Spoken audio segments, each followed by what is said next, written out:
بسم اللہ الرحمن الرحیم۔ السلام علیکم۔ حضرت جلال الدین رومی فرماتے ہیں 5 حالتوں میں خاموش رہیں۔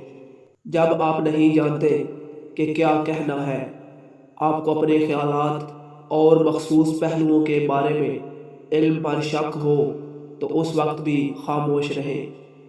جب آپ محسوس کریں کہ کوئی آپ کے الفاظ سے آپ کے احساس کو سمجھ نہیں سکتا تو اس وقت خاموش رہیں۔ جب کوئی غصے اور نفرت میں چیختا ہے اور بڑبڑاتا ہے تو آپ خاموش رہیں۔ آپ کے خاموش رہنے سے اس شخص کو آرام مل سکتا ہے۔ جب کوئی دوسرے شخص پر تنقید کر رہا ہو تو آپ کو اس قسم کی منفیت کا حصہ بننے کی ضرورت نہیں، اس وقت بھی خاموش رہیں۔ جب کوئی دوسرا شخص جذباتی طور پر اپنی زندگی کے کچھ واقعات شیئر کر رہا ہو تو خاموش رہنے کی کوشش کریں۔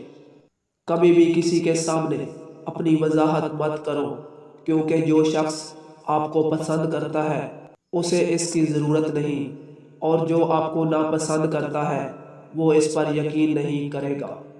ایک عقل مند آدمی کے ساتھ میز پر ایک ہی گفتگو 10 سال کتابوں کے مطالعے سے بہتر ہے۔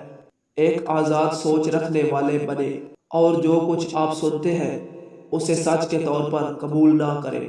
تنقیدی بنے اور اس بات کا اندازہ لگائیں کہ آپ کس چیز پر یقین رکھتے ہیں۔ برف کے ٹکڑوں کی خوبصورتی کی تعریف کرنے کے لیے سردی میں باہر کھڑا ہونا ضروری ہے۔ ایک ہوشیار شخص ایک مسئلہ حل کرتا ہے اور عقل مند اس سے بچتا ہے۔ جزاک اللہ خیر۔ اللہ حافظ۔